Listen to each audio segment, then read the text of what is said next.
All right, we're going to get started. I can still see there's heaps of people pouring in, but we will jump in because it's 2 past the hour. Hello, everyone. My name is Eamon Waterford. I'm the Deputy CEO and Director of Policy for the Committee for Sydney. And I'm delighted to welcome you all to this event, Fanning the Sparks, How Improved Innovation Precincts Will Drive Economic and Social Recovery. For those of you that join our events regularly, you might notice I'm in a slightly different backdrop. My wife has returned to work, and so we're sharing the house, and we're doing the delightful COVID dance of who gets which room for meetings and events. But I'm here, and I'm keen to have this conversation. I'd like to start today's event with an acknowledgement of country. Although we're meeting online and we're likely in different parts of Sydney and indeed different parts of the world, I'm currently on Gadigal land, and I'd like to pay my respects to their elders, past, present and emerging, and I pay my respects to them. It's been 28 years of uninterrupted economic growth for Sydney, and then COVID-19 hit. And so in the toughest economic times Australia's seen, probably for 7 decades, this is an odd time potentially to be talking about innovation, but the committee thinks that this is exactly the sort of conditions that provide the opportunity to adapt, adjust, and undertake the reforms that are required to see Sydney and Australia fan the sparks out of the economic recovery from COVID through the use of innovation precincts. To discuss this topic and to talk about how we make innovation precincts as a concept, as a precinct, as a place, work well, we've got 3 really smart people with us today who are going to offer their reflections, and then we're going to have a bit of a discussion. I'm going to give everyone a big introduction just before I introduce them for some opening remarks, but just briefly to note that we've got Jackie, Mark and Dr. Rob with us to talk about this topic. If you're in the audience, you'll see at the bottom of your screen there's a Q&A button. You can type in a question as we're going, and I'll filter that into the Q&A that we'll have, and we'll have plenty of time for discussion, because in a way, what I want us to have is a big chat and a big debate about this topic. So first, we're going to hear from Jackie. Jackie Taranto is the Economic Commissioner at the GSC. She's been in the job for 5 weeks, which is very exciting to have her. For many of our audience members, they may know Jackie from a previous role, but they're probably delighted to hear her speak in this new role. She's a seasoned business executive and an entrepreneur with over 30 years experience. She's founded and built several companies, including Hanover Fairs Australia. She's an experienced board director. She currently sits on the board of the ARM Hub, an agile world-leading technology centre in robotics and design-led manufacturing. She's a member of the Advisory Council of the Digital Finance CRC bid and many other roles, in addition to her role with the New South Wales Government and the Greater Sydney Commission. Hello to everybody, but most importantly, hello to you, Jackie. How are you? Hi, Eamon. Great to be here, and thanks for the invite to the Committee of Sydney. I'm really looking forward to working together on this exciting area. Yeah. So, yeah. So thanks for joining. Look, what I might do is I just ask you to give some opening remarks. Tell us a little bit about yourself, your background, what your interest in the question of innovation and innovation precincts is, and maybe touch on a little bit of the work that the GSC is undertaking in this area. Great, thanks. Well, I've been working with global technology firms, including startups, scale-ups, for the last 2 decades from various areas in bringing international companies investing into Australia, and also taking Australian companies to predominantly Europe, Asia, and parts of the US. So I guess for the last 2 decades, my kind of passion has been innovation. And I have a background I started off as a programmer, so coding. So that also, I think, helps. And I think over the last 2 decades, specifically in New South Wales, we've looked at trying to create that innovation platform. From my previous role with Deutsche Messe and running CBIT and bringing all of those together. So I guess what I'm most excited about when I joined the Committee of Sydney, joined the GSC, the Greater Sydney Commission, was that they had a plan. Yeah, almost. It's good to know that everybody confuses us, even people within the organisations. Was because you actually now have a definite plan until 2056, and then you've identified these set amount of precincts. For the GSC, they've been tasked by the Premier to accelerate the growth under our current COVID crisis. And obviously, data and innovation and technology really are the new oil of the 21st century. And with these global lighthouse or precincts that we've primarily identified, one being Sydney, Tech Sydney corridor from starting really from Surrey Hills down to Everleigh from Redfern. We see that as really a digital center. And what's always exciting is incorporating all the universities. That's what you need, you know, from UNSW, Sydney Uni, we've got UTS, we also have TAFE. That brings that. And of course, we will hear from Rob, who's our partner with CSIRO, so bringing in that research element. And then, of course, industry that's already established. Really, that will be a digital kind of center point. And then going into Westmead, which again is using the same kind of lineup with our university partners, our research collaboration, and then industry, and then the hospitals to really kind of build out on that spec. As will be the new area of the Aerotropolis, which is really an exciting area to have a 24/7 airport, and the agglomeration of all industry that kind of comes with that, from advanced manufacturing, defense, agritech, supply chain. So I think now is the time, with the plan set in place already, that the Greater Sydney Commission have really undertaken, and now to identify these precincts and really move into the execution of those at this time. So that's really what has excited me, that it's really that they're committed and they're going forward at a very strong level in a collaboration with all the key partners that's required. Over the years internationally, when I've worked in Israel, like in Beersheba, that we see with what's happened with the cyber hub down there and how they connected with, because that's the South Command, it's got Ben Gurion University, it's got the hospital, so collaboration on how they've built out. I think the 22 Barcelona project, which started this off with the first example in '92, kind of to rejuvenate that area, and now in 2000 there's 4,500 companies with over 56,000 workers. And then, Kendall Square. I mean, I'm sure that Rob's going to talk about that, the most innovative square mile in the planet, utilizing, again, MIT, Harvard, and the medical center. And I mean, companies they come there because they can fast track and develop, and it's known for that globally. So I think that's really the exciting element. And I think in this region, we have that opportunity with everybody lined up, with the GSC driving that, with all our collaborative partners to make that happen. Thanks, Jackie. Yeah, I mean, it is an exciting time, and perhaps you framed this discussion in an exciting way that perhaps I didn't quite manage to do with my intro. So thank you for that. That's very good framing. What I want to do is I want to throw across to you now, Mark. Mark, you are, shockingly from your background, not in Sydney currently. You're a partner at DLA Piper, but you're based in California. You're there currently. Maybe you can tell us a little bit where you are right now. But let me talk a little bit about what you're up to. Mark's practice is split evenly between corporate securities, particularly venture capital transactions, and intellectual property licensing and strategy. He's been working in Silicon Valley for over 30 years and has worked with over 1,000 venture capital transactions. He's got significant experience in applying the law to the issues raised by new technology, such as things like open source software, blockchain, IoT, domain names. His clients range from Fortune 500 companies such as Oracle and Sony to unknown startups.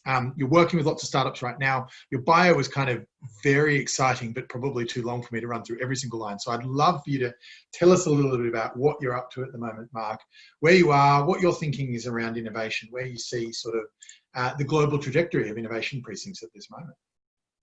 Sure. Thank you very much. And it's really a pleasure to visit Sydney, even if I'm doing it digitally. I spent several weeks there in 2017. It's a gorgeous city. You have wonderful restaurants and excellent wine, and so that and good cycling. All three of which are very important to me when I travel. So I had a great time there, and I look forward when we can travel again to coming back, because I think Sydney's one of the most beautiful cities in the world. And I think, as Jackie mentioned, I think you all have a lot of the elements to become one of the major innovation hubs worldwide. So as background, just to fill in the blanks a little bit, I've been working in Silicon Valley for over 30 years. I've been working with the same group of lawyers now. We've merged about 15 years ago into 2 other law firms. I'll leave people to imagine what it's like to have 3 law firms manage their own merger, but we ended up getting it done, and we now have 4,200 lawyers worldwide in over 40 countries.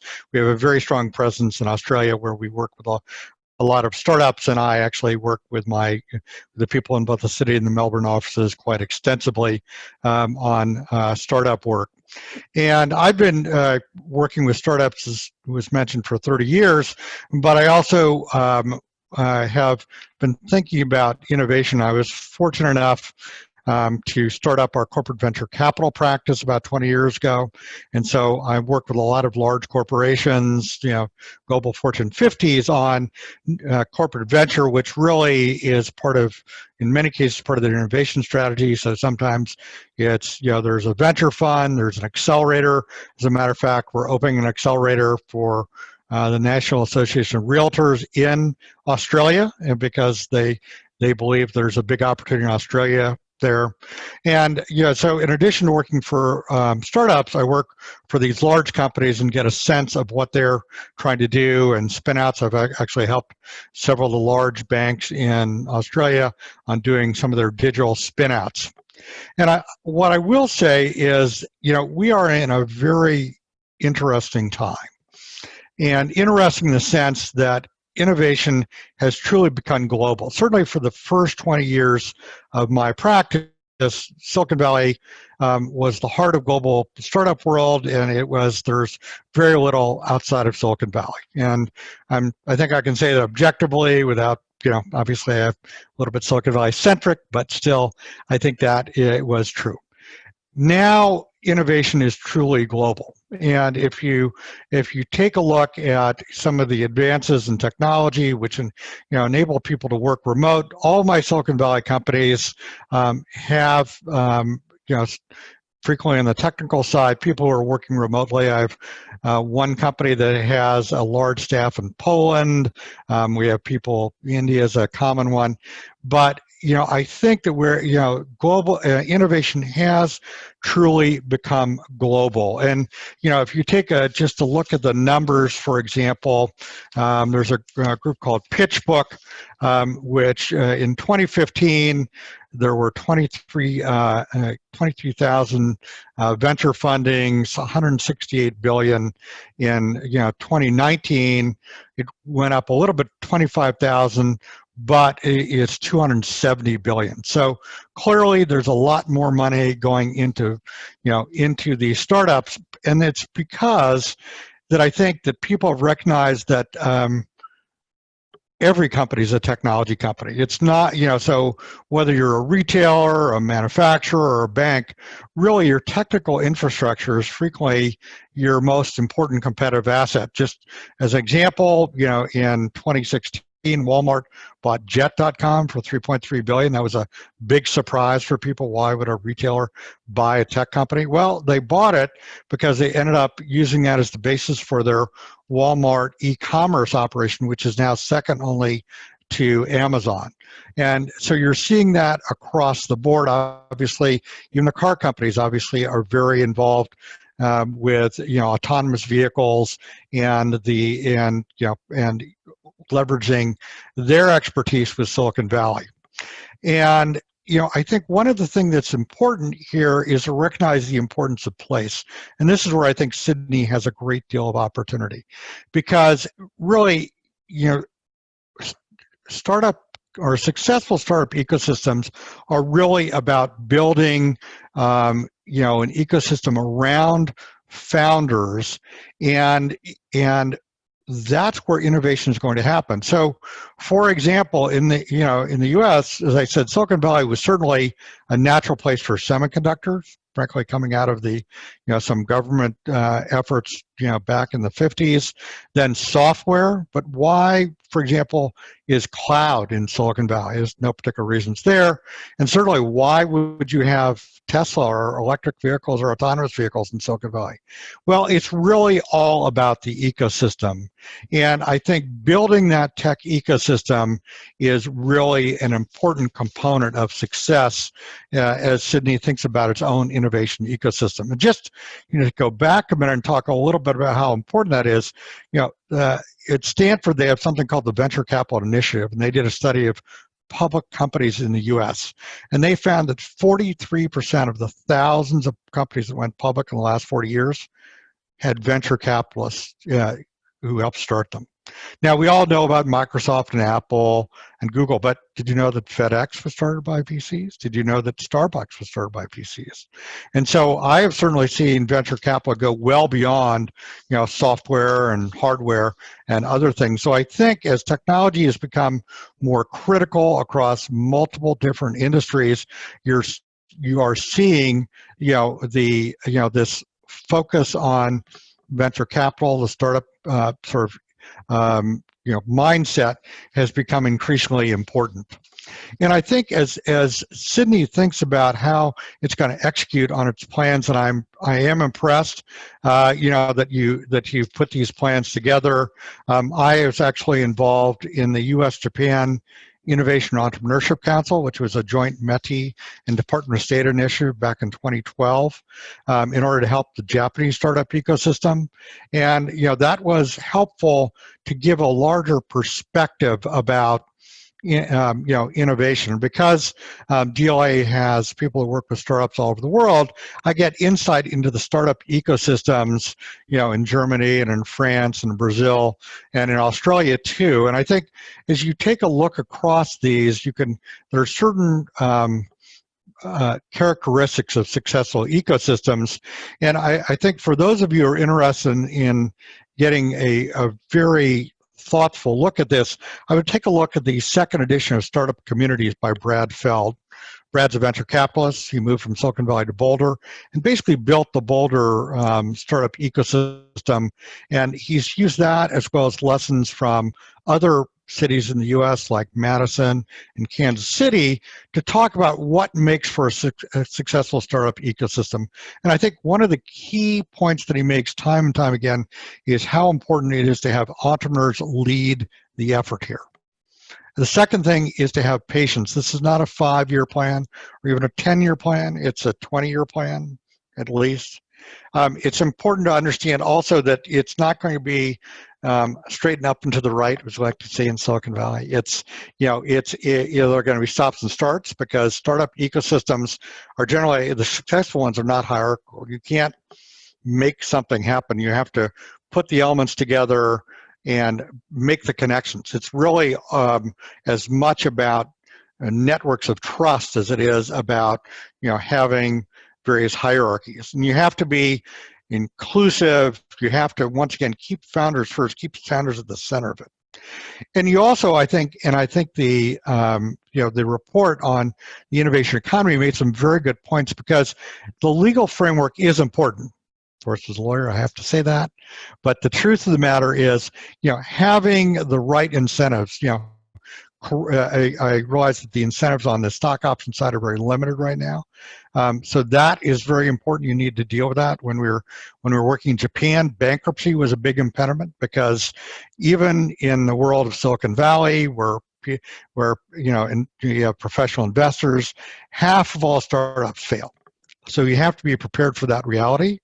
You have to be, and so I remember talking with friends who were trying to build up the startup ecosystem in Chicago and said their big problem was the local newspapers like Barron's would make a big deal of a startup failure. Well, that's in the nature of startups. So you really need to understand that and be prepared for that and be willing to accept that as part of it. And I think, I guess the last part I would say is as we move to this series of global startup ecosystems, I think connectivity between the startup ecosystems is critical. And my experience is that there are really only two what I would call complete startup ecosystems. One's in the US, one's in China.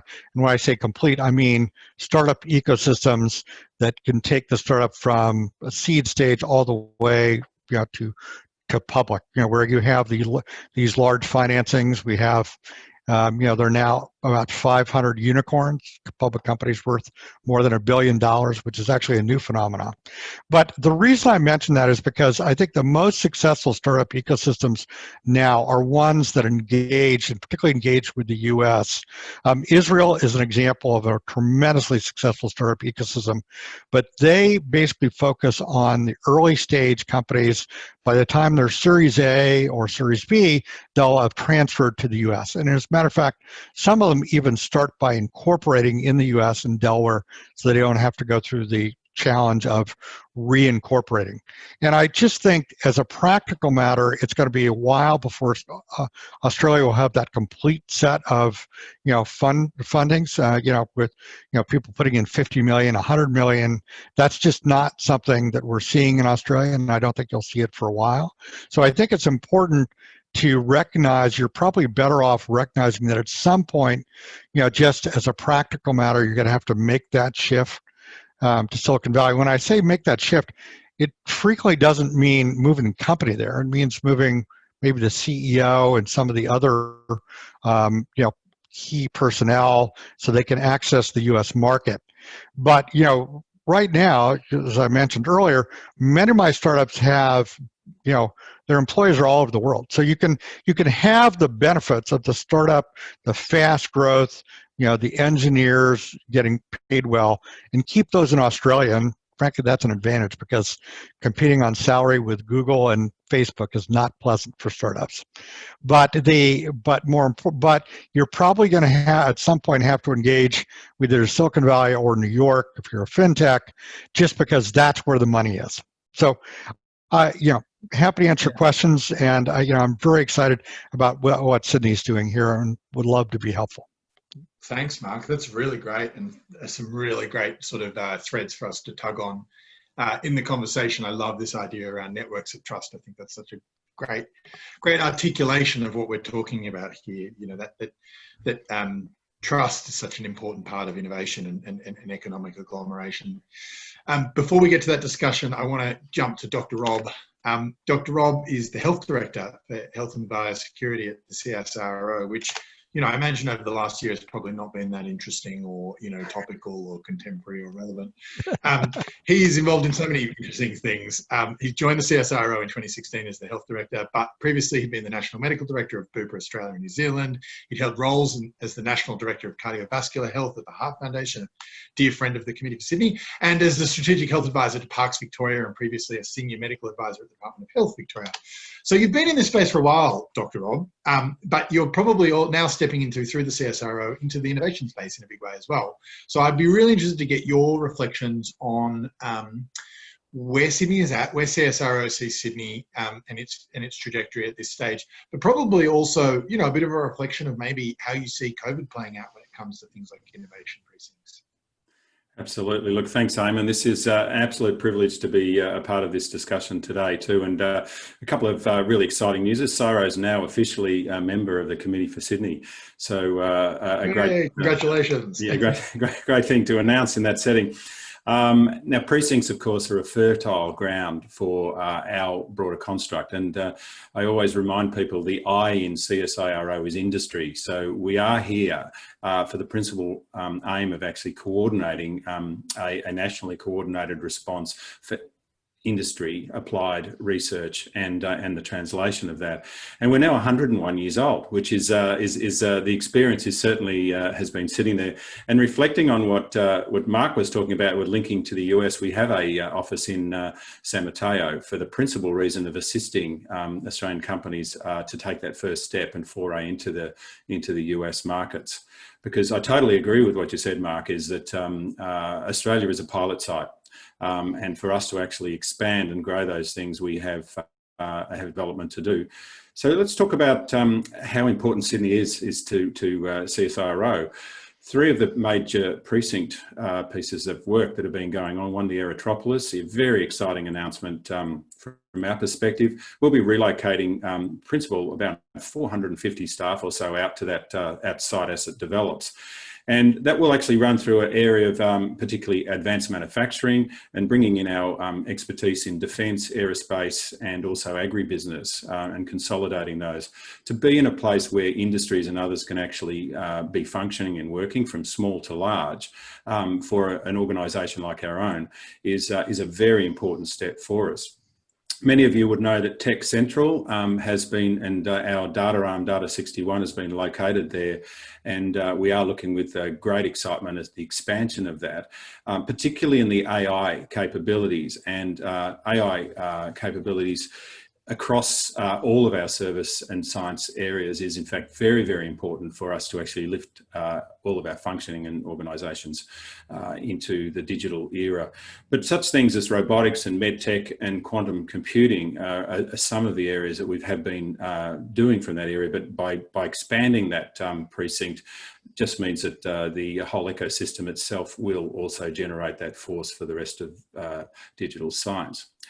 Westmead's been very close to my heart. It's been almost, it seems like an eternity. I've only been in this role for 4 years, but it's been a 4-year journey to, in fact, actually be involved from the base part with Westmead. Why Westmead? It is one of the largest health conglomerates in Australia. And if we are to run a health and biosecurity business, I certainly need my agency to be there. And we certainly announced that we've signed leases, we're moving to Westmead.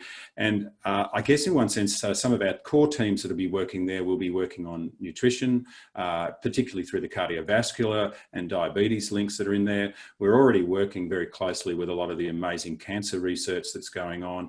And probably the other one of actually tying in with the digital is the use of digital as a therapeutic. And really what's important there, digital is not just that widget on your phone or just that small device. It's actually the incorporation of digital as a component to your care and validating how that actually works. So efficiencies of service, but also improved patient outcomes. And we'll be able to translate a lot of the knowledge and skills that we've got across that area.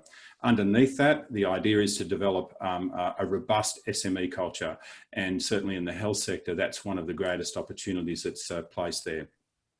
And I always do a bit of a plug. New South Wales as a whole is extremely important to us because we have some of our amazing sites from right through from the space through to the nuclear facility that we work with as well, but also through our agricultural sector and agricultural science across the broader area of New South Wales. So when CSIRO moves to a precinct, we're moving our whole industrial research might from a national perspective and also from our links, extensive international linkages into those precincts. So that's the conduit that we bring, and yeah, bring it on. I'm getting very excited about, in fact, actually this work that's coming up into this area. So I'll hand back to you, Eamon, for an animated discussion. Thanks, Rob. Yeah, Dr. Rob, I should say.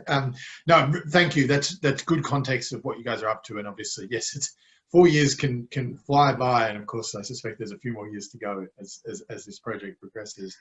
Yeah, well, this year's been memorable, Eamon. It's been yeah. For many of us have had a quite memorable years. I want to throw to all of you. I'll start with you, Jackie, but I want to pick up on something that Mark talked about. He talked about this idea that that it's hard, this concept of innovation precincts. One of the joys of working from home, just a smoke alarm going off in the kitchen, is this idea of networks of trust, that you're ultimately trying to create a place where people trust each other sufficiently to work together. So I wanted to throw to you, Jackie, to get your thoughts on how can you plan for networks of trust?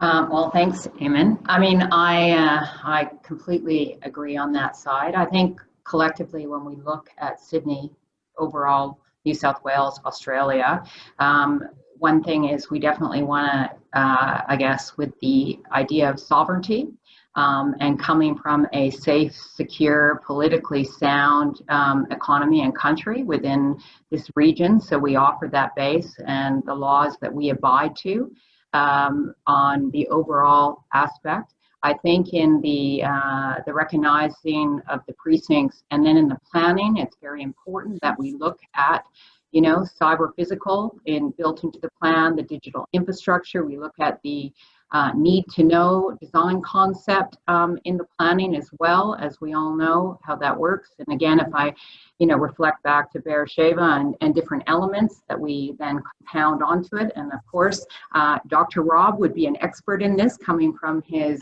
previous background.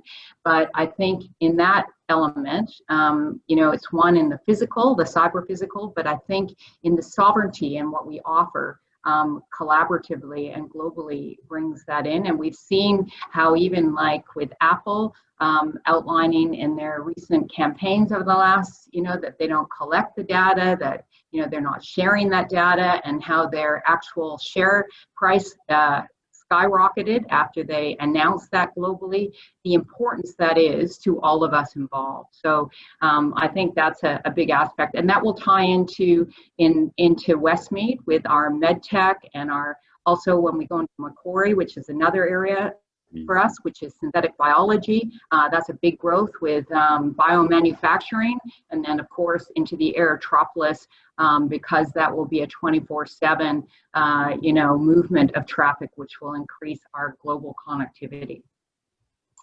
So what I might pick up on that, I mean, that's, I think, one of the probably competitive advantages that Australia offers for companies is, you know, a stable regulatory environment, you know, generally pretty sort of stable government. You know, we're not Hong Kong, we're not even America. You know, we've got a multi-tiered level democracy that seems to function pretty stably, and I think that brings a lot of that's a very attractive offer for companies that are looking for a place that already has some degree of trust.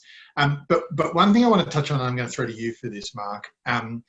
This idea that an innovation precinct, that a place itself can have attributes or characteristics that foster greater trust between organizations, increase the likelihood that they're going to want to partner with the company that's down the hall. They're going to want to, you know, overhear a conversation in a coffee shop and be comfortable walking up to the person saying, I notice you're talking about AI, I'm doing this thing, maybe we should have a chat to talk about whether we can work together on this. There's something magic about an innovation precinct potentially that helps foster that. Your thoughts on, you know, how do you engineer those elements?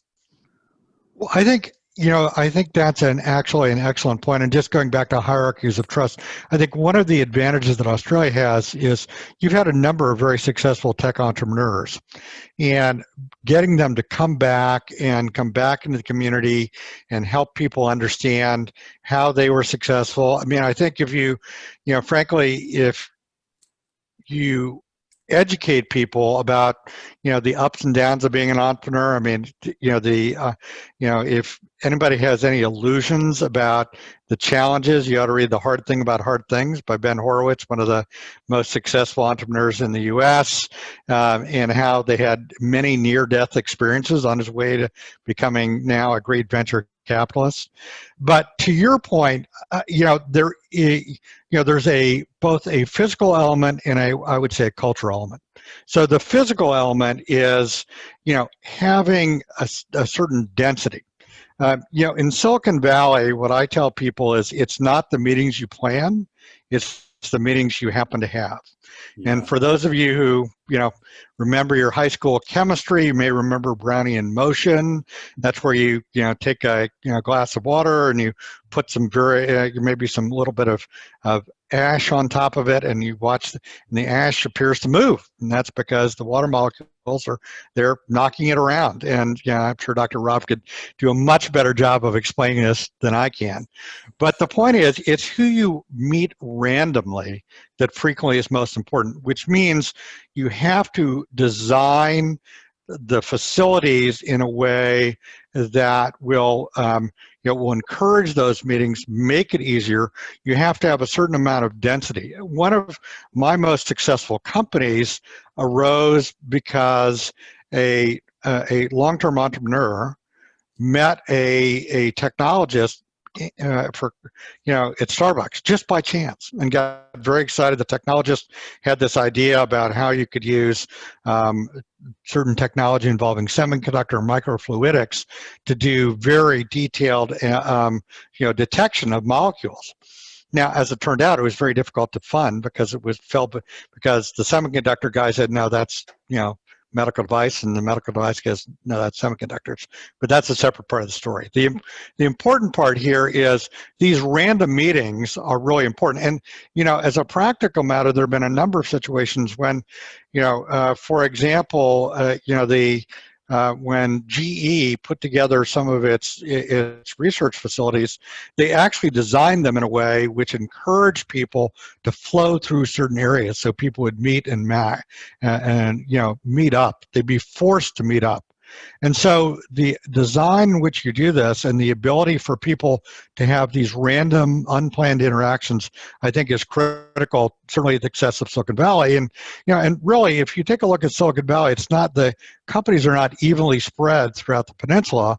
They're really focused in Cupertino and in Palo Alto and in Menlo Park. I mean, San Mateo, wonderful place for your office, by the way, but they don't have that many startups in San Mateo, and that's just because once again there's a certain amount of density, and frankly that's one of the reasons that San Francisco has seen an upsurge. And San Francisco actually in 2019 had more venture investments than Silicon Valley, and I think it's in part because of the density. People, there are a lot of people just interacting once again in an unplanned fashion. Yeah, great. Rob, you look like you're ready to jump in, and then I want to come. Yeah. Look, I was just reflecting on this. Australia, on all indices, does extremely well on early basic research and innovation. Where we've failed is to in fact capitalise on how that's actually developed, and a lot of that stuff comes from the sort of the themes that have been talked about. If you're in a precinct where there are people at different levels, that experience does in fact actually assist in doing so. Now, in my area of health and medtech, if you haven't got clinicians owning your project, so I reflect on what Mark was talking about with founders and others. I mean, I'm working on certainly some COVID pieces at the moment where it's come out of the trenches. So I've got intensivists from Melbourne who've dealt with all of the COVID cases, and the others that are in fact throwing innovative ideas straight at us about drugs they might have repurposed. And now the next challenge for us is how do we construct the research network around them, but then how do we construct the models of care, which is really, that's how you actually market it. So many products are developed and no one considers who's the customer, really, who's the customer, and how will the customer use this? Because once you actually understand that part, how the customer will use your product, you're on the way to actually taking that through. That's one of the failings that we've got, and that's a bit of a naivety, but it's also, again, Mark, you're quite right. CSIRO's reinvigoration occurred by bringing one of Australia's own back from Silicon Valley in Larry Marshall to actually invigorate the innovative space that we're actually got, and I'm certainly was brought in to assist him in the health perspective. So I love it. Brownian Motion, yes, the idea of bumping around the walls. Now, in the post-COVID world, Mark, that's going to be a lot harder because we're not allowed to touch people. Let's all think about post-vaccine, yeah. right? But I think the point you made is an excellent one. One of the things that is not really well recognized sometimes by entrepreneurs is the fact that really one of the most important tasks of an early startup is to get product market fit, right? Yep. Make sure that you're actually making something that people want. And so that is, been a focus, I think, of many more entrepreneurs now, because we're now on our sometimes third generation entrepreneurs. And so there's a certain degree of lore that people learn when they're in Silicon Valley. And the good news is that's transferable. There's a lot of this lore which is true in innovation, whether you're in Sydney or whether you're in Silicon Valley. But I think having people that can, describe their journey and describe, the many fits and starts, I think is important. I think that, Rob, you've touched on the question that I wanted to throw to you, and I will come to all three of you on this one, because I think this is a core question, really, is what does COVID mean for innovation precincts? What is it going to mean? You know, we have as Jackie noted, we have a 30-year strategy, 35-year strategy for building out these brand new places, including a brand new city in Western Sydney. And we're investing a heck of a lot into it. What does it mean? You know, will these still be successful if people can't get closer than 1.5 meters away from each other in the next couple of years? Noting that, yes, of course, all the plans at this stage, you know, fingers crossed, we're hoping for a vaccine, you know, in the next 18 to 24 months. So as I've always said, there's 4 things you can do for a pandemic virus. One is what we've been doing with public health measures, and they will be a part of what we do for definitely for the next couple of years. So that's an engineering issue that needs to be placed. How do I use public transport? How do I actually work in the office? We spent all this time making open plan offices. Now we're actually going to have to look at how we limit or at least reduce the number of people in them. These are sort of hurdles. I think in one sense, you know, ingenuity will go past those. You know, I've always been waiting for the moment where we can have a conference like this and I don't have to leave my house and fly somewhere. I'm going, if you'd seen me in the late 90s, this is how I wanted to work anyway. So I'm just sort of happy that everybody's moved to this sort of level. The thing is, all of us getting more comfortable and getting better platforms for us to actually able to have these interactions, and that will globalise our innovation precincts. What the hardware side of things is what do I actually need? So in health, you need patients to actually do your work. You need a healthcare facility. So you actually do need the hardware components. Where's the safety part? When a vaccine does become available, it's not going to be, in fact, actually the total solution. We will still actually be looking at a number of other ways of actually dealing with this, as we have with other viruses that have actually appeared in pandemic sort of phase. So sorry about the downer on that. Innovation centres will thrive because innovators generally will take the left of field approach to do things. So they're the sort of people you actually really want to be driving it. But don't forget the hardware, which is what we as an organisation have been also looking at as to where it is, how we actually structure that so it's a safe work site. Jackie, I want to throw to you on this. I mean, just as a sort of an anecdote to throw to this, you know, you're learning a new job over the last 5 weeks during a pandemic when you probably can't be meeting many of the people that you'll be working side by side with. How do we enable innovation happening in a time when it's all online? Well, I guess from my perspective, I think COVID has been a positive on innovation. It's accelerated the actual adoption of it. And I mean, like 10 years immediacy, like if I look at telehealth, where, you know, it's been on that cusp for, you know, a decade, and suddenly 700% growth in this current time. So I have to say for myself, in this 5-week period, I've spoken to probably about 160 people that quite a few of them I wouldn't have been able to have access to if it was pre-COVID, because they would have meetings and other things that carry on. So actually on that side, I think it's accelerated. And I think specifically in the medical side, when I look at the different vaccines from the 5, you know, to like with Russia and everything that's happening, and the collaboration that's happened globally that we have not seen until this point has been phenomenal in accelerating innovation across so many sectors. And just with the GSC for us, you know, having the premier, you know, appoint us, you know, from Jeff Roberts and the team to accelerate the precincts, because that will accelerate our new future growth opportunities under COVID. That's been a huge movement in innovation. And I look at it too in education, as like Elon Musk said, it's not about all the degrees, it's about the skill set you have. So if you look at even with the Gonski-Shergold review on how that's going with the TAFE and the, you know, the real movement of things in education across the way, I see that it's been actually a fantastic opportunity to drive innovation. And these things, some of these companies, you know, they were on a slow death, and that's just accelerated it. And now it's opened up new opportunities and new growth industries. And so I see a positive in quite a bit of it. Mark. Yeah, I would agree with what Jackie said. I think what has happened is this has sort of opened up the ability to talk with people. I think we're still sort of finding our way on how you interact digitally. I agree with Dr. Rob. The ability not to get on a plane is really attractive. As much as I love Sydney, the idea that I would get on a plane for this meeting is probably not very realistic.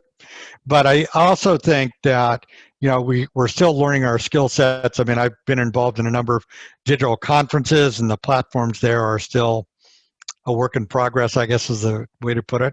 But I do think, you know, I don't think we're returning to a totally analog world. I think this digital world is going to be part of it. I mean, I think things are going to be much more hybrid in the future. I still think that there's a need, I think, you know, fundamentally humans want to meet in person. They want to see somebody and look at them. So I think that's going to come back. But, you know, the venture capitalists who thought, oh, gee, you know, I can't possibly operate in a remote world. Well, you know, we're back to about 80% of venture investments, you know, pre-COVID. So, you know, and that is a much less of a dip. For example, in 2008, there was a 50% dip. But once again, Stanford, you know, just did a survey of 1,000 VCs, and they said, no, we're learning how to use these tools, and, you know, and we may not love it, but, you know, we're learning how to operate within this more restrained environment. So I do think that the ability to reach out to people globally, I think, is a big opportunity for Australia, but also, frankly, a big challenge, because now, Australia's had a lot of good fortune because you're somewhat isolated, and that's great. But I don't think you're as isolated anymore, you know, in this new digital world. So. Yeah, it's an interesting kind of paradox of all of this. I think that this, you know, has sped up the innovation around, you know, the breaking down of spatial barriers. That it's just as easy to jump online to a phone call from one country in California as it is from, you know, the other side of Sydney. But at the same time, people are also craving that local, you know, spatial, personal, face-to-face connection. And maybe it's that in-between space that's going to be the area that will really struggle. That in fact, you know, the hyperlocal, the precinct level will be still important for people, and the ability to access global markets and global expertise and global networks will be opened up in a much bigger way, and people will be willing to sacrifice, you know, working with a company in the city next door in exchange for being able to work with a company in the country on the other side of the world. Mm-hmm. And does that sort of, do you guys relate to that? I'm seeing nodding heads. Yeah, we've got live examples now. I mean, you know, studies with clinicians, as I said, from Melbourne hospitals at the moment through to New Zealand counterparts, and also out in Oxford, and even the global drug studies as challenges against COVID are being coordinated from Germany, but in multi-centres across the world, as has never occurred. As Jackie mentioned, the collaboration is phenomenal, and the accessibility. So, you know, I find myself on conversations with investors in New York, right through to, in fact, actually farmers down the road. It's amazing how people have adapted to this technology. And I think Mark's quite right. The analog way of living is gone. The human touch hasn't, but the analog version's gone, and the new digital way of doing this is the greatest time for digital as it is. And building on Jackie, the opportunity for digital health and the pivot to telemedicine has been phenomenal, which is, again, why precincts like Westmead and others are actually essential now. We have to prove it, we have to develop it, and we have to allow it to actually flourish to the strength that we all know it will. So, yeah, look, there's living examples at the moment of this collaboration that's occurred in this setting. So if there is anything positive out of COVID, that's it. Jackie, your thoughts? Is this? Well, you know, just kind of following on Dr. Rob, we're calling you. I mean, just our discussion today. So from the GSC perspective, I think what has really excited me about joining them is that they move very quickly. They're working collaboratively. And today on this panel, we're working with CSIRO, which is one of our collaborative partners, with the Committee of Sydney, another one of our partners, and with, you know, we have Mark in the US and everybody there. And it shows that we can actually have a really robust conversation and break through and then start moving forward. even faster. I think what's really important is we are not going back to where it once was. We are here in this new world, and we have to move with that. And in Sydney, or Greater Sydney, we have to move quickly. As Mark said, I mean, while this is an opportunity, it also is going to be challenging. Everywhere around the world is moving this way as well. And we've got a big global market. We are global, we're not local, and we have to really collaborate together as a, as a unit, not compete within.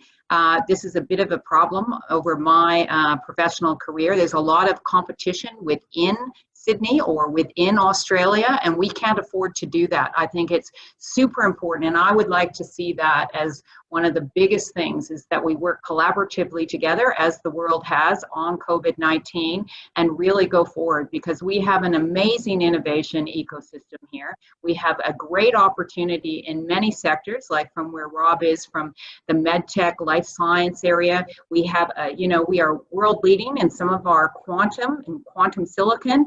We have a fantastic area in AI. When we have at ANSTO with what we've got with that isotopes and everything else, and ag tech, one of the 4 food bowls in the world, huge opportunities and energy, but we need to collaboratively work together and move very quickly, which is the exciting thing about what the GSC is doing. Thank you. Yeah, no, look, I mean, you raise an interesting point, and I suppose it would be remiss not to talk about this, given 2 of the panel members are from various tranches of government, quasi-government. The Committee for Sydney, I led on a piece of research we did recently around the innovation economy of Sydney, and what Sydney needs to do to boost our innovation economy.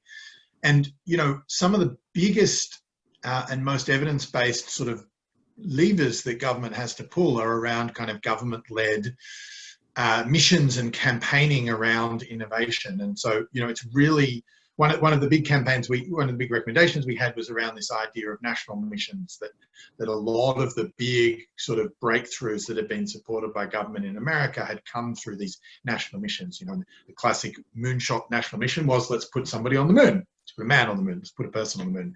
And that led to all sorts of technological breakthroughs that spun out into different areas that couldn't possibly have been predicted. But the coalescing around a single mission was such an incredibly important way that research and innovation was driven. And so, I'm delighted that CSIRO are taking on some big national missions for Australia. There's very much that kind of, we're all in this together kind of mission-focused, mission-oriented approach from the Greater Sydney Commission. So I think, government kind of gets that their role as a facilitator and as a leader to sort of point the direction of travel, not necessarily to pick winners within that direction, but to sort of at least have a direction. So I guess there's not much of a question in that, other than I guess the one thought, obviously we're very excited by the last federal budget with the investment that's going into particularly the manufacturing pillars in the advanced manufacturing, and I think from the Greater Sydney perspective, a very good opportunity to actually accelerate those, because those will be developed from state, local and federal initiatives that will actually drive those, with the intent point of developing industries here in Australia, and most importantly, allowing young Australians to move into particularly science and technology careers, which is are the careers that are most valued in the sense of certainly country value. Mm. And I think it's great that the governments at all levels are supporting this, but I also think it's important for governments to recognize the sort of limit as to what they can do, which is, so really you have to depend on developing the founder ecosystem, encouraging the founders take it. And I know there's certainly in the US, and I assume in Australia, sometimes there can be a concern by government, oh, well, these people are taking tax dollars and, material that was created by tax dollars and somehow profiting it from. Well, yes, but the entire society is profiting from it. So you need to sort of let go about the idea that somehow if somebody does very well, that's somehow bad. That's actually good. And so it's really, as I said, that the ability to understand the handoff and the limits to what government can do is really critical. I've been involved with a number of national labs in the US where frankly, it has been almost complete failure in taking really fantastic technology and getting it out, in part because they get all wrapped up around, well, how are we going to make sure we get our return? How are we going to prove to the taxpayers that we're using their dollars correctly? And, the same thing, frankly, happens in universities. I mean, there are, the Stanford, which has been tremendously successful, basically has a process where you can get a license to a technology in about 3 hours because it's all standardized. And the most important thing they do is they understand that they're making a bet and maybe unsuccessful, and they need to get some equity because the equity is going to be more important than any royalties they'll ever get. The equity they got from Google was more than, I think, all of the royalties they gotten for the last decade, right? So, and I've also dealt with the University of California, where you would think they would have a similar mindset. No. So the answer is there's a certain degree of letting go of control here, which can be very difficult. And I certainly understand because people in government need to realize that they're stewards for the taxpayers' money, but they need to take a larger perspective, is what I would say, and recognize that that you're looking at a larger goal here. And if you try to adjust everything so it's all very custom, you're just going to get in the way. And it's odd for a lawyer to say you ought to basically do this in a format and you shouldn't adjust everything to customize it to the particular deal, because that's kind of what we do. But the answer is in most cases, speed is more important than the details. And in Silicon Valley, one of the things that's made it successful is we have a very standardized way of financing companies. It may not be the best; it has some flaws and stuff. But I know that I deal, for example, with people in the UK. Every financing there is its own custom little thing, costs a lot of money, and it basically all it does is slow down the company and potentially lead to a failure in the marketplace. So. Speed over detail. That's a good move fast, break things. I think that's the other way to frame it. Look, I think that's a really great place to leave it if we can. I'm conscious of time that we're getting close to it. I want to thank our speakers, to Mark, to Jackie, to Dr. Rob, to Rob. Thank you for joining us today. It's been a really, really wonderful, robust conversation and great insights from all three of you. To what I think is a really, great ongoing conversation that we need to be having in Sydney. So thank you for coming along. Thank you. Thank you very much. To everyone who's jumped on the line, the 100-odd people that have been on the call, thanks for coming along. We look forward to seeing you at the next event. Check out our Innovation Economy report on our website if you get an opportunity. And otherwise, see you at the next thing. Have a great day. Thank you. Bye. Bye.